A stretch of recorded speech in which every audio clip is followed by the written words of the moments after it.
I am very excited to have one of the most popular conference speakers that we've ever had joining us today for a conversation. Mr. Steve Harvill, welcome, sir. Thank you for being with us. Aubie, it's an honor to be here. Thanks for reaching out, and I'm excited about the chance to visit.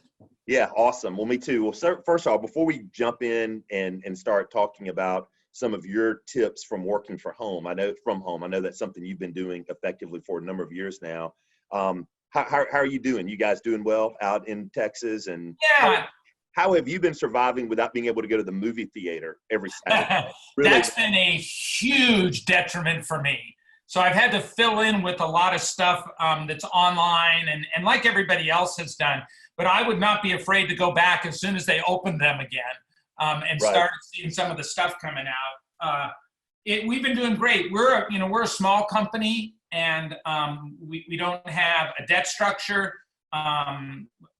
We always keep a little money aside for when things are difficult and elements like that. We haven't let anybody go. We've maintained a lot of great client connections, like with you guys, and we did something for the IIANC Texas folks and Clark Payne in California. It's been a struggle for the loss of personal connection and stage time and workshops. Sure. And that's painful for us. But we've also supplemented with webinars and Zoom workshops and 10-minute universities. And so I would say we're a little above where most people might be. All right. Well, that's great. I'm glad to hear it. Hey, you mentioned the 10-minute workshops. I mean, I want to really dive right into some of the things that you've identified as being successful, being able to successfully work from home, and you've got this thing you call the 60-10 formula. Do you want to take a minute, kind of go through what the 60-10 formula is? Sure. People struggle with how they define productivity in this new world, right? They become a little disappointed that they're not cranking this stuff out. Employers become disappointed, as though when anybody was at the office, they were producing 8 hours worth of work anyway. They weren't. And so that's right. Sorry. The idea that when you transfer that over to a completely different environment, absent of social interaction, absence of accountability held to within that social construct of an office, things are completely different. It's a different universe. And so some of the stuff that we've helped our clients around are some simple formulas. One of them is the 60-10 formula. And that is, if you can get 60 minutes of good work done, of deep work, of significant work, of impactful work, there's a 10-minute reward at the end of the 60 minutes. And go ahead and jump on YouTube. Go ahead and take a call with a friend, FaceTime somebody. Get up and do something. Grab your guitar and play a song. It doesn't matter what it is. It's a 60-10 productivity versus reward. And what it does is it sits that little carrot out there in front of you, and it allows you to take the absence of distracted guilt and kind of push it aside because you've actually got permission to do that. You put together 4 of those in a day, 4 strong 60s in the day, and you will have produced a good amount of work for that day. Yeah, absolutely. I know I've talked to agency owners who've expressed some concern that they had a fair amount of the activity with some of their staff being very reactive, right? They respond to the phone when it rings, they respond to the email that's coming in, and in a lot of instances, that volume has really declined. So you have some people that are really kind of struggling with how to fill the time if the activities which they were reacting to all day has decreased. And I think the 60-10 formula is really good for that.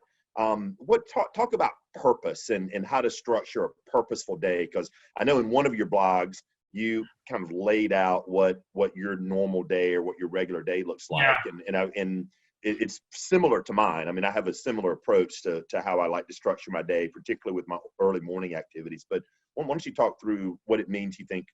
I think purpose is done around the things that matter most to us, right? And we're purposely driven by a tight connection to work. That's an American thing. In fact, it's one of those things that defines who you are. And when you meet somebody new, it's the first question often asked is, what do you do? And so this definition of work is often connected to geography, to where you go to work, to the people you see every day. And that supports this purpose. But when you take that away, and every day is just a day, I loved one of my friends said, you know what today is? 11:10. You go 11:10, it's like there doesn't even exist anymore. It's hard to figure out what to do. So in those situations, you have to create your own purpose, right? And in doing that, I think there's a really simple formula for it. As you know, everything we do evolves around very simple ideas. And if you're looking to do that, think about doing it in just two parts. The first is intention, right? So intention is the planned action that leads to an outcome. If you don't have intention in your day, there's no way to create purpose. And intention should evolve around two pieces: what's impactful and what's important. And it's really hard sometimes to define the difference between the two when you're not being told that every day by someone. If your reactionary elements and stuff, people have told you, this is what's impactful, this is what's important. So everything that happens has weight, right? Some things weigh more than others. The things that weigh the most create impact. The secondary elements are important. So important should never give way to impact. So if you're designing intention, you design intention first and foremost around impact. And if you look at impact, you can almost define it every day as being one thing. One, we call it the OCT, the one critical thing. And in our company, we've been doing the OCT strategy for 30 years. And so it's every day, what is that one thing that has to be done for the day to be considered successful? And that gets the first attention because it creates momentum.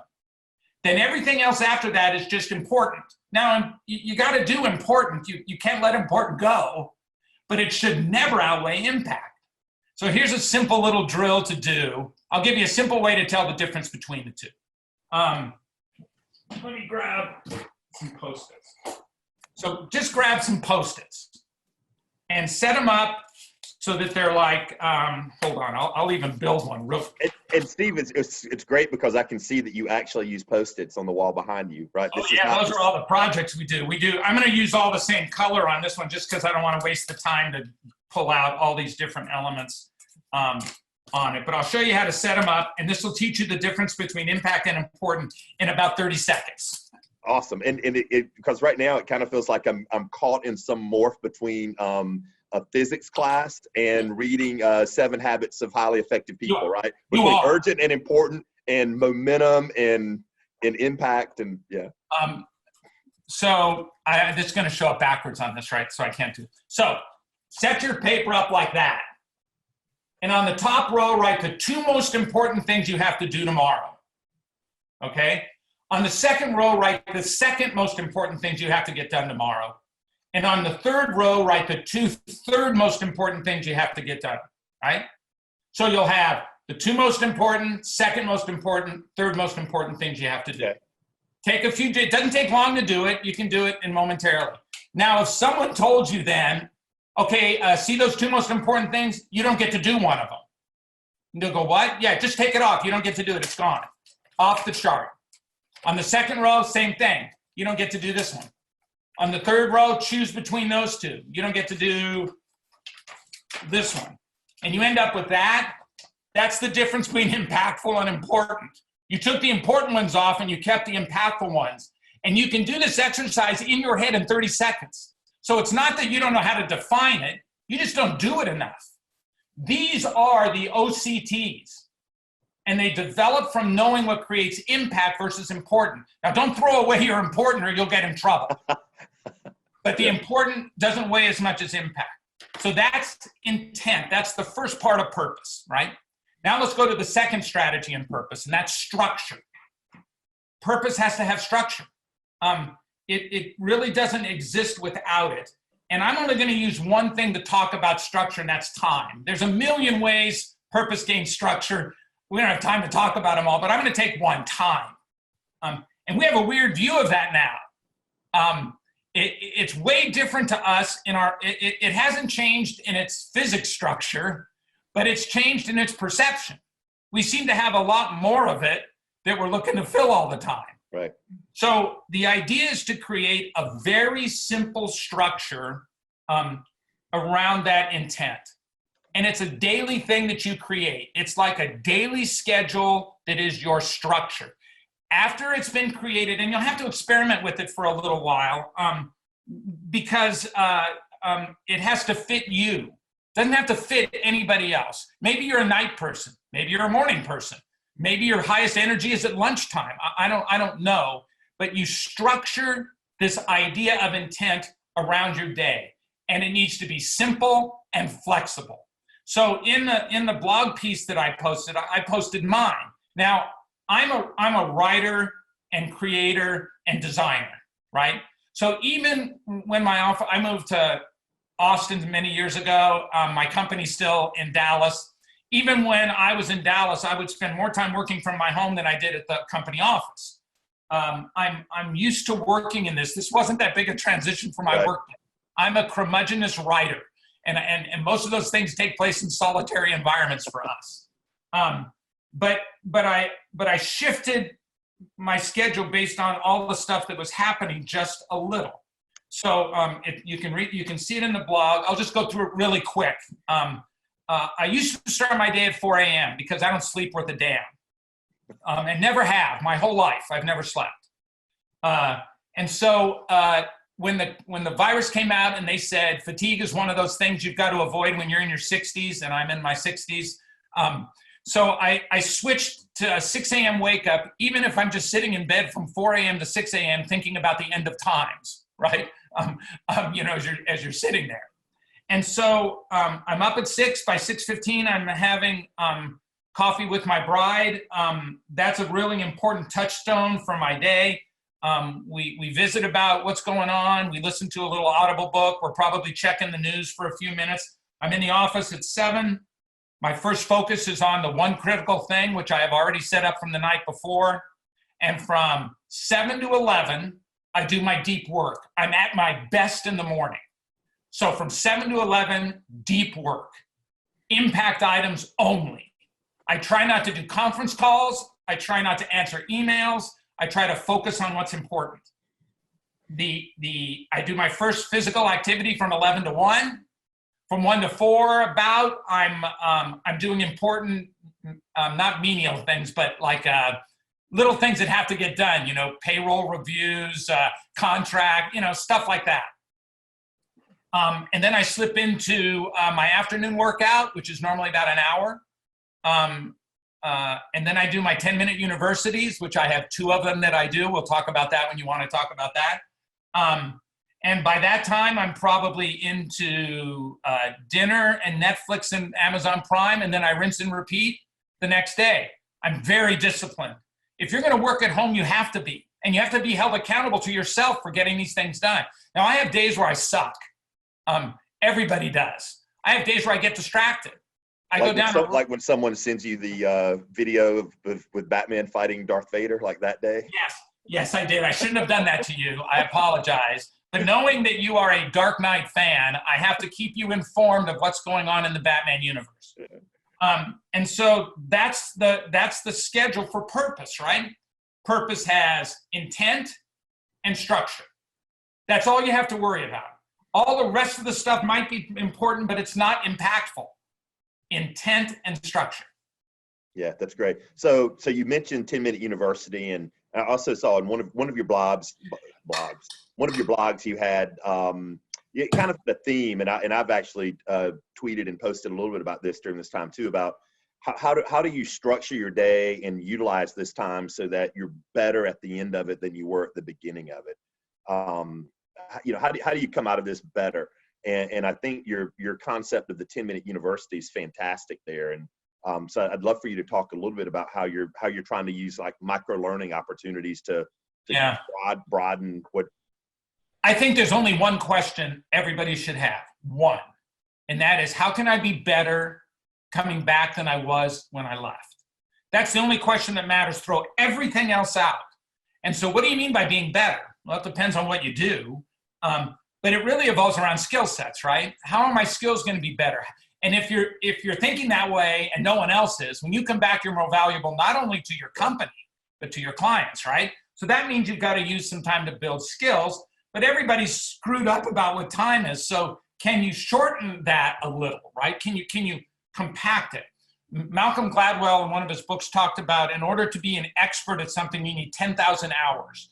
I don't really know how true that is. It's an interesting thing to hold up there, but I'm not talking about being an expert. I'm talking about being good, right? Functional. That's right. Being good, being functional, being good at something, not being an expert. And so some years back, I stumbled upon a guy I'm a guitarist. There's my little travel guitar in the background that I play different stuff on down in the office. And I stumbled upon a guy who was doing these 10-minute learning things. I always thought it was a good idea around the guitar, but I didn't pay a hell of a lot of attention to it. And then as this stuff happened, I posted a thing about the idea of how could you structure something into 10-minute segments, right? And what would be the important part about that? And then we had clients calling us up and say, can you build a workshop on these 10-minute things? And I said, well, yeah, we've been thinking about it. We've just never done it. And so here's how the 10-minute university works. And it can be anything. It doesn't matter what it is.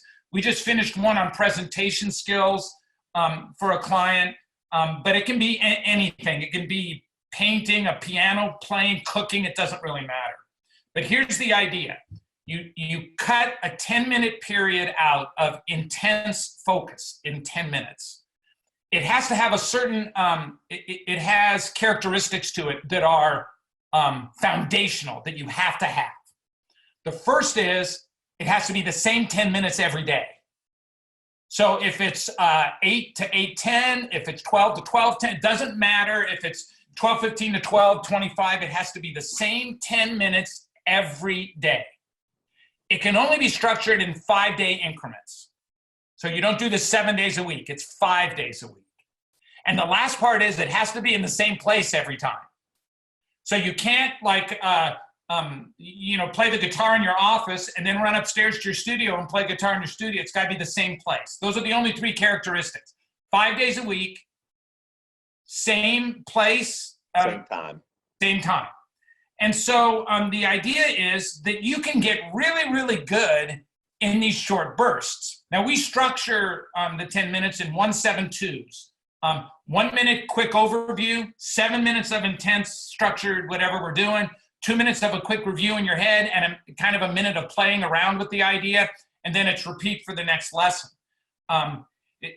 So I started doing it, I do it with guitar, and I do it with abstract, acrylic abstract painting, which I just started doing maybe 6 months ago or 8 months ago when the world was normal and I was in New York and I was sitting in my hotel room watching a YouTube video of this abstract art guy.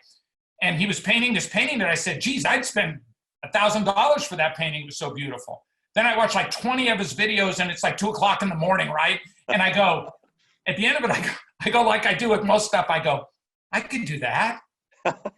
And then I bought a bunch of stuff and I started doing it. I watched him. I spent 10 minutes of very focused elements. And I've done over 100 canvases. Really? Doing 10-minute at a time, new techniques, how to use a brush, how to use a palette, how to mix colors, stuff like that. So this idea of a 10-minute university, and you can do 2 a day. You might be able to do 3 if you're wicked disciplined. But I've tried 3 on a cooking thing, doing some recipes from a guy that I watch online. But I think 2 is really, really good. Now you can do these on, let's say you want to do what are called prime skills. Prime skills fall in 2 families, communication and thinking, right? So communication, there's interpersonal and presentation and written. Those are the 3. On the other side of thinking, there's critical, strategic, creative, and intuitive are the classes of the way the human brain thinks. And you could spend 10 minutes on any of those in one focused element, and in a week, you will be appreciably better than you are now in it. You combine those in a series of weeks, and you go back to what you're doing, unbelievably good at that one skill set. It's weird. 10 minutes isn't that big a deal. Yeah, it's awesome. I read a lot of books on habits and self-improvement, and a lot of what you're talking about there with is you kind of finding atomic habits. I don't know if you've read Atomic Habits. No. Well, one of the things he talks about in that, yeah, Atomic Habits, it's really good. But one of the things he talks about is how a lot of times our habits are associated with place. So you talk about the consistency in doing it in the same place. It's weird. Those three things are so instrumental to the success of the idea that I guess you could see that, right? I mean, if you're only spending 10 minutes, it's got to have some kind of structure to it to make sense, right? Right. With the guitar, for me, it's that one. I use the 1 minute for warm up, and then I say to myself, maybe one of the lessons is I'm going to spend 7 minutes on a new song that I want to learn, and I'll spend all 7 minutes on trying to learn that song. And then I'll spend 2 minutes playing around with licks, and then that's my 10 minutes. I'm playing a couple of songs that I've only dreamed about playing during this thing that I would never have been able to do before that. Yeah, that's great. So, Steve, I know from one of the things that we have employees that are struggling with, and I know that a lot of our listeners are going to have employees, we're dealing with this really super interesting dynamic right now where a lot of people are forced to work remotely, but they also have a lot of distractions at home right now, particularly with the schools also being shut down. And if you've got school-aged children, my wife and I, we went from we're on the road to being empty nesters, right, with our baby at home, and that's it. Well, that's not the case anymore, right? We normally have 2 or 3 of the kids at least home now, or 3 or 4 of the kids at home now. What kind of tips do you have? What do you think is valuable in terms of maintaining focus and distractions when you're in an environment that's really prone to offer up a lot of distractions? I can't imagine how hard this is. It's hard for me. Both my boys are young adults, married, right, and off on their own. I have a granddaughter here in Austin, and I can't imagine how tough it is for Dylan and Amanda to be doing their jobs and then entertaining Charlie, a 6-year-old, the whole time. Right. But it's once again, it's around the second half of the purpose statement, right? It's around structure. Yeah. Now, when people think of structure, they think like architectural structures, right? They think of the 4 walls that are supporting this, that are rigid and firm. That's not the kind of structure I'm talking about. Even within the most finite architectural model, there's 15% of freedom, right? There's all the laws of engineering, but there's 15% of freedom within the context of that 100% structure. So I think that most of these elements have that. And I think the only way you can do this is through this shared structure. Now, if you've got both husband and wife and kids at home, you can't create your own structure. It's got to be developed between both of you. Nothing will get destroyed faster than a silo in this stuff. That's the most destroyable structure in these kinds of times. So you sit down and you develop it and you say, this is what's going to happen in this time, and this is what's going to happen in this time, and this is what's going to happen in this time. And we may be off a little. That time may be off by 30 minutes. But it's what we build on. It's like what we call cornerstone thinking, right? You set the cornerstone, and then everything else that is built off of it is built off the cornerstone, and the cornerstone is the structure. It's the only way to get through that. If there's no structure at all, you're like a pinball machine, right? And the slightest thing will bounce you over there and bounce you over there. And just when you think you can relax, that lever will be pulled again and you'll be shot up into it. And pinball activity is about as non-productive as you can get. So you need to have a structure. It needs to be flexible. It needs to be developed together. I don't see any other way to function around that. And that you cannot punish yourself when the structure collapses now and then. It was never intended to hold a building up. Right. It was intended to help you. And that's how I think you have to do that. And I know that my kids are doing that. I stay in touch with Charlie because every week I make I do a book for her. These things that are like these little 8-page books that I design And I'm a scientist, so they're all science for her. This one's on the weather. And I send that to her every week as my touch point for her to stay in touch with us on it. I do those on Saturdays traditionally.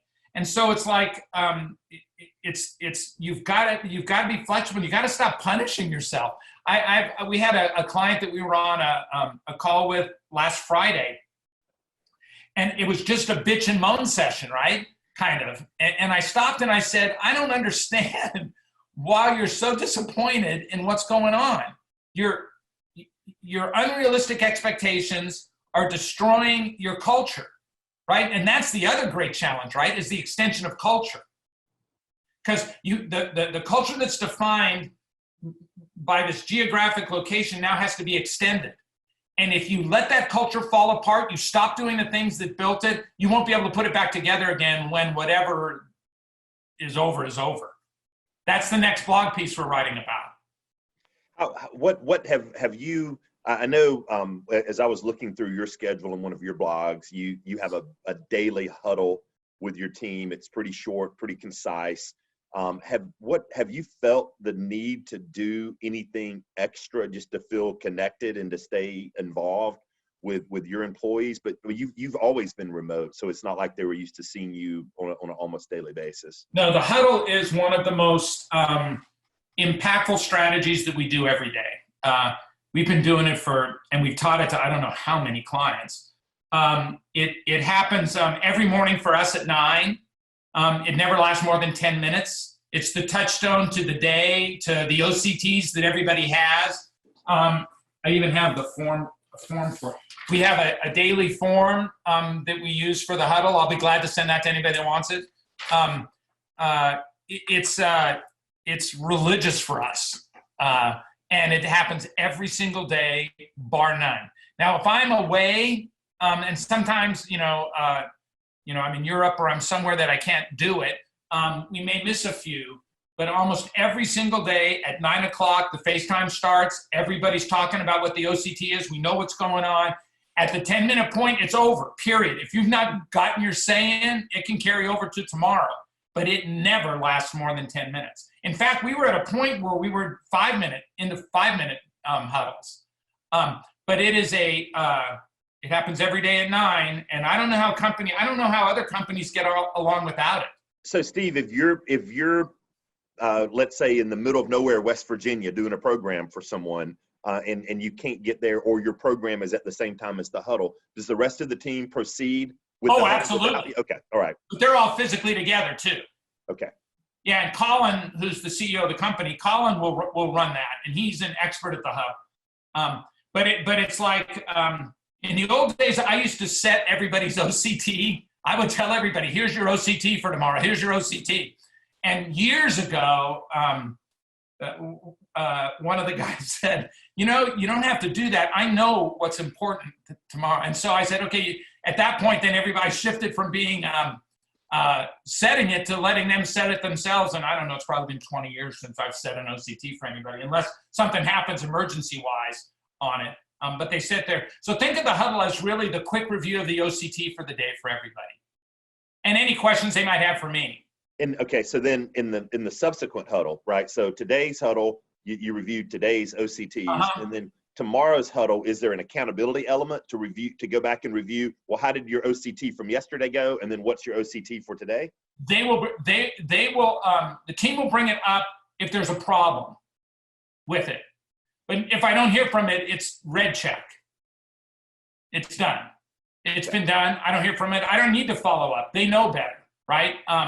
They're accountable to it. But if someone says like we have a new video that we just finished today as part of our brand new series, and it's a little longer than my other videos because it's a longer story to tell.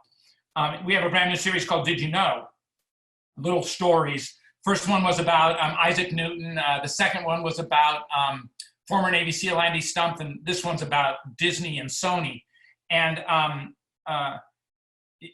it was supposed to be done today, and so yesterday there were some questions about images that we wanted to import in it to make it more interesting and stuff like that. And today I didn't have to say how's the Spider-Man Did You Know going? they said, here's the video.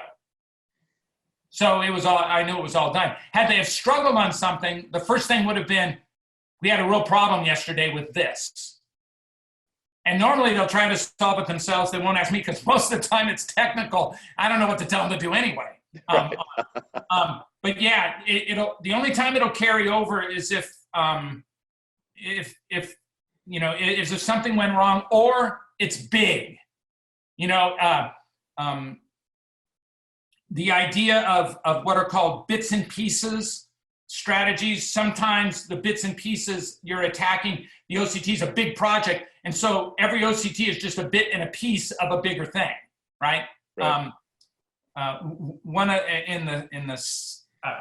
In the second video about Andy Stump, the former Navy SEAL, he was an instructor, and he would and guys would be ringing out during Hell Week, like on Tuesday, right? And he would go up to the guy and say, "You've gone through this entire thing, and you're ringing out now? Why?" And the guy would say, "I can't imagine 3 days more of this." And then he would ask the guys at the end on the Friday that Hell Week ends, and he would say, "How'd you guys make it through?" And the guy said, "You know, you had to feed us every 6 hours. And so for me, I only increments. If I made it through that 6 hours, I would only look at the next 6 hours and the next 6 hours. So I took this gigantic week and I divided it into bits and pieces." That's the same thing for an OCT that's large. Sometimes the project is big and the OCT will be bits and pieces of something that's bigger. Yeah, well, it's you know, how do you eat an elephant, right? One bite at a time. Exactly or right. a buddy of mine that's a very accomplished marathoner, you know, he starts talking about how running a marathon can seem very daunting, right? 26.2 miles, but it's not 26.2 miles. It's 1 mile 26 times. Yeah, exactly right. And people don't think that way. They get all intimidated by big projects. And it's not the right way to look at it. Hey, where can I find these Did You Know videos? Because I mean, I think I've read everything. I've read all your blogs, but these I appreciate that. Thank you. These Did You Knows have escaped me. I do not know. Yeah, the Did You Knows is a brand new series for us. We have a series called Over Coffee, and they're embedded in the newsletter every month. Okay. But I was struggling with all these stories that I had saved up for stage presentations. And since I don't know when I'm going to get back on stage, I thought, Colin said, why don't we just create a little video series that you can tell these individual stories? So the Did You Know is on the YouTube channel at Creative Ventures on YouTube. And I think there's a link to them on creativeventures.com already. They have a completely different look and feel to them. You'll recognize them, that it's just kind of this graphic beginning, and it'll say, "Did you know?" We haven't launched the Spider-Man one yet because I just saw it, and as this was starting, I was getting ready to type, "Holy freaking cow, this looks fantastic!" I can't wait to see it. To send that out, so that'll be the third one. Yeah, so I have to admit, I don't know that I've ever checked out your YouTube channel. So that is. Oh yeah, that's just a lot of stuff. That's on my list of things to do. Yeah, that's on my list of things. Also, Steve, while I'm thinking about it, I want to go back. Would you please be kind enough to provide us with your Huddle sheet? Because I'm sure there are going to be some folks that would like to request that, and we'd love to. I'll give you, instead of that, I will provide you with what we call the Elegant Simplicity Toolbox. It has every form that we use. We're an analog company. We are old school. We're visual. We have to see things. Most of the time, it's because we don't take notes like normal people. We're sketch noters, right? So everything we do is done in a series of image drawings, quick sketches. We don't use very many words when we're working on a project. And so that requires us to have a physicality to what we do. And so that physicality we do in a series of forms that we call the simplicity forms, and they're in what's called the Toolbox. They're all PDFs. I'll just send you the Toolbox, and you can send it to anybody that wants it. Awesome. Thank you so much for doing that. We appreciate it. It'll have a daily to-do list with an OCT at the top of it too. Okay. Awesome. Hey, I wanted to ask you a little bit. You mentioned you're not a great sleeper. I can relate to that. But you're right now, you're forcing yourself to stay in bed until 6, even if you sit there and contemplate the end of times between 4 and 6. So Mr. Movie Buff, what is your favorite end of times movie?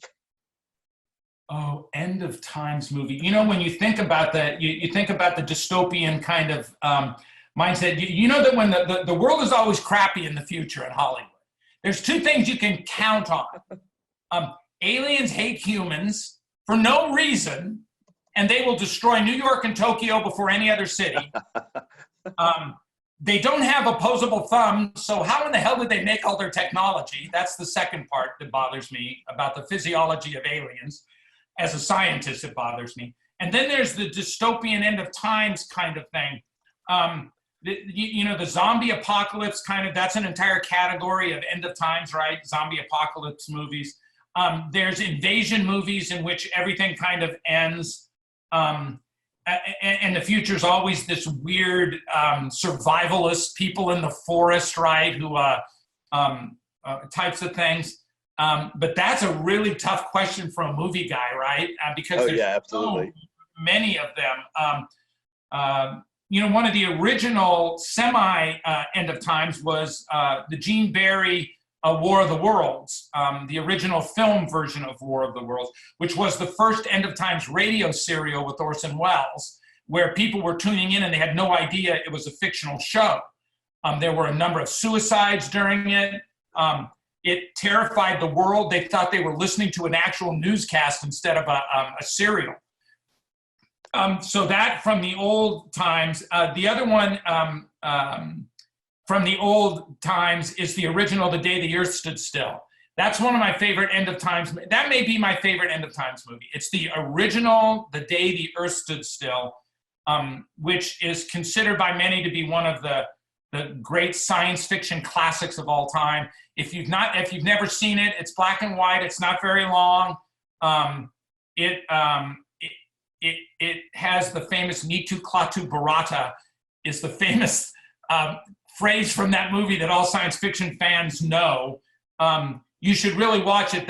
I would say that's my favorite. And it's as classic a sci-fi film as you'll ever see.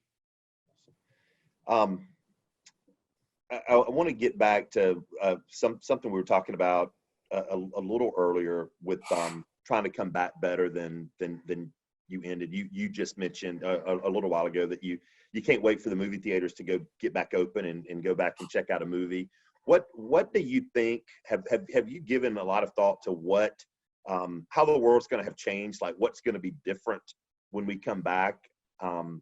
There's a lot of people out there, political pundits, futurists, all these kinds of people. I am a hardcore scientist by education, so I find futurists entertaining. They're never held accountable for anything, right? If they were, we'd have jetpacks by now. A long time ago. That's right. And so it will. Here's what I know: it will not be like riding a bicycle. It will be completely different. Any major shift, globally and culturally, creates a completely different future. So look at like major revolutions, the Industrial Revolution, the Electric Revolution, the Technology Revolution. Look at major cultural events, 9/11, the crash of 2008, the Spanish flu. All of these things shifted and changed the world completely afterwards, right? For many of us now, going to the airport and having to go through TSA and elements like that is a normal thing, right? Before 9/11, when I was a junior tennis player, my parents would drop me off at the curb at LAX. And they just say, it's in there somewhere, go ahead, we'll see you later. We'll see you after the tournament, right? And I was like 10 years old, just walk into the airport. So I think you'll see, I think you'll see, I don't think it will be radically different. I think people will revert to what they know. We're a comfort-driven species, right? But we do survive on social interaction. And as soon as, and you're seeing it now, people are trying to open the gates a little, right? They're trying to say, okay, you can do this. And people are shoving at the gates. They're shoving at the gates from an economic standpoint, but they're also shoving at the gates from a social standpoint, right? They want to get together again. I want to have Mexican food again, for God's sake. And that will overpower things. You will find the hospitality industry rapidly pick up, I think. You'll find meetings where people get together pick up again as soon as the fear soon as the fear side of it is gone. I think the vaccine is still a ways away. Don't drink Lysol. The weather's going to help us in America. It's going to get a lot warmer. Hell, in Texas, it's already in the 90s. That's going to slow everything down a ways for this part of the hemisphere of the planet. But I think what will dominate is everything we've missed will become top line important. And things that you've missed will come back. And they may come back in weird phases, but they'll come back. That's my feel on it. And I'm no better than anybody else. Sure. I really think one thing that I keep hearing from a lot of people is how they think work is going to have changed, and particularly related to this topic and working from home. I think there were a lot of companies that were resistant or hesitant to allow employees to work from home on any type of an extensive basis. And then there were a lot of employees that really, quite frankly, didn't know how they would do from a work from home environment. And I think on both sides of that equation, you have a lot of people that are pleased with the outcome, that are pleased with the levels of productivity and whatnot. So I would be surprised to see, I wouldn't be at all be surprised to see more people dealing with how they need to organize and structure their day in a way to continue to be productive from an at-home environment, because I think you're going to see a pretty sharp increase in that. I think so too, probably, but I also think people are going to want to go back to where their friends were. And they're going to want to go back to, if you look at a social center point, work is the biggest social center point. That's where a lot of your friends are. That's where the people you socially interact with. Those are the people you have the football tailgating parties with. And I think there'll be those people that will get maybe a hybrid element of 3 days a week in the office, 2 days a week at home, or something like that. But you're not gonna find most people absolutely comfortable about doing what I do. Of sitting in total silence and being productive. Yeah, no, I certainly don't disagree with that. One interesting thing from a social interaction, Steve, in the last 2 weeks, I've had a Zoom happy hour, a Zoom NFL draft party, and also had a Zoom retirement party last Friday. So the desire for social interaction, you're right. I mean, people are bursting at the seams, and and this is such a fun. We had a Zoom movie club last week, and then we have Zoom trivia one night a week, in which this a community kind of thing that we do online. And Laura and I sit and are involved in the movie and involved in the trivia thing. You don't want to be on the other side of a trivia thing on it. And at the end we go, that was fun. It was like, where are the treats? Right. Where's Sarah's spinach dip? Or it's that kind of stuff. So I think we'll want to do that pretty quick. Yeah, no, I don't doubt that at all. At this point, I'll certainly encourage anyone with questions. If you've got some questions, I know we've gotten lots of requests coming in through the chat box about wanting access to materials that you referenced. So we'll give everybody anything they want, especially IIANC people. Yeah, thanks, Steve, so much. I'll ask you one more. Well, I'll make a comment about movies. Thank you, by the way, for sending me your year-end movie reviews.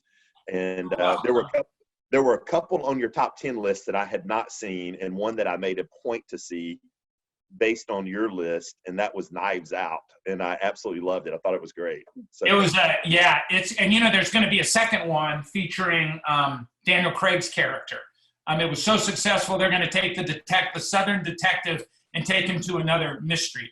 That was surprising. It was a surprise. Yeah, it was. I thought it was going to be like a silly kind of a comedy, but it turned out to be much better than that.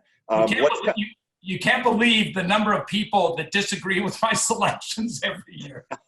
That's got to be fun for you, though. It is. So what's coming out that you're looking forward to?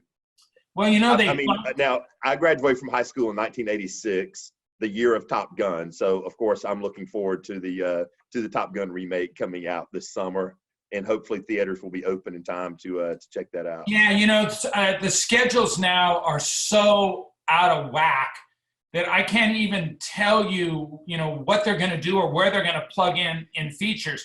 I like what are called the summer tentpole movies, right? So you're in the summer season, and the blockbusters are supposed to be starting right in May, but we're not going to get those, I don't think, for a while. So it's hard for me to even keep up with the scheduling, which is, things have been postponed, bumped to 2021. I usually follow those things so closely, but I'm so confused by what the studios are going to try to do when the theaters open again. You can't go see a gigantic film and do it justice on your 85-inch TV, even, it can't. That's a theater experience kind of thing. So I don't know. I mean, I'm looking forward to all the superhero movies. I'm a big, I've been collecting comics since I was 8 years old. So I'm a big comic guy. So I look forward to the superhero ones. I think, they did a remake of Frank Herbert's movie Dune. Frank Herbert's book Dune. I think it was released in the 70s. The first movie was in maybe 85, which is a cult classic. And the new one is done by the Dennis, and I can't think of I don't know how to pronounce Dennis's last name anyway, the director. And I think it's still scheduled for a December release, and I would be the first person in line to see his look on Dune, and it's got a star-studded cast. Really? So that's a sci-fi film off of one of the greatest sci-fi trilogies ever written. So I look forward to that. I'm sorry we're not going to see the new Batman this year. For your sake, you're not going to see Pattinson's Batman until next year. It's an interesting take on the character, something brand new. We've never really seen his detective skills, and it's going to be a noir detective kind of movie. So I don't know any of those things. It won't take much to get my sorry ass out of my seat to go see a movie. I will tell you that much. It's one of my favorite things to do. If it wasn't for the fact that we never closed our golf courses here in Lakeway, and my wife and I play almost every day, try to get out and walk 9 holes, I'd have had a nervous breakdown a long time ago. How's your handicap? Have you shaved a few points? Horrible. You haven't shaved any off of that? No, I'm in my 3rd year as a golfer, so I'm a relative, very new golfer, right? And it's one of those things that you would think repetition would make you better, right? You're doing it every day. You're still losing 3 balls, and I don't know. It's a really frustrating game, but it's great because it doesn't matter how well your partner plays or not, right? You can play with anybody. It's just you and the course on it. So. I'm not any better. I still am addicted to the game, and I don't know how you get better at it. I don't know how you get better at it. I'd like that. Yeah, I'm not the guy to tell you that. So yeah, next time you know Bill Promort, right? Oh, sure. Yeah. Bill's got there's a little 9-hole course that sits next to the Central Insurance on his campus there, right? Yeah, right on his campus, and I'm dying to play that with him for his help because he told me he could help me. Right. But we haven't been back to Van Wert lately, so I don't know. Next time we go back there, we'll probably do that. All right. Very good. Yeah, we've done a lot of stuff around, my book, and so the book is still unbelievably popular. I did a TV interview from Indonesia because the book has been a bestseller in Indonesia, and I didn't even know. I knew it was translated into Indonesian, whatever language that is. But I'd never seen a copy of the Indonesian version of the book. And so when they opened the interview, they held up the copy of the book, and I went, wow, great. Luckily the interview was in English. But so the book's still doing well, and we're still doing a ton of interviews and work around the 21 Secrets book. So that's also good. All right. Well, very good. Well, Steve, I'm already kind of going through my mind about these little bite-sized learning opportunities. So I'm going to give some thought into maybe how you could help us develop some of these 10-minute universities. I would be absolutely honored to continue any involvement with you and the good folks in North Carolina. You guys are the IIA folks between, you, Clark, and Merritt, and the people I've had the opportunity to work with around have been some of our favorite experiences. Well, thank you very much. And Steve, thank you so much for your time, your willingness to come on and spend a few minutes with us today, and also for sharing in your materials and your expertise. Yeah, and if anybody has any direct questions, just send me an email. I'm sure they'll post my contact information or something. I answer almost all of my emails every day, not first thing, but as I find it becomes appropriate in my schedule to do it. And I'll answer anybody's questions. I'll help recommend anything anybody wants help with. Just send me a note. We'll be sure to get that information out to all of the participants. Yeah, so thank you, Steve. We really, really appreciate it very much. It's been an honor. I'll do it anytime you ask, Aubie. All right, great. Thank you so much, sir. Hey, everybody, thanks for tuning in. Next week, our guest for next week will be Carrie Wallace with Intel Agents, and we'll be talking about how COVID-19 is impacting agency valuations and what that's going to look like in terms of the valuation of your agency. I do want to take just a moment and thank our Chairman Circle and our presidential level partners. So Adam's going to roll the slides through real quick, and you can see who these companies are that really do support our efforts throughout the year. So thanks to AmWinds and RPS and Swiss Re and the others that you will see here. Thank you everyone for joining us, and we will look forward to seeing you next week for Town Hall Tuesday and Carrie with Intel Agents talking about agency valuations. So thanks everybody, and have a great day.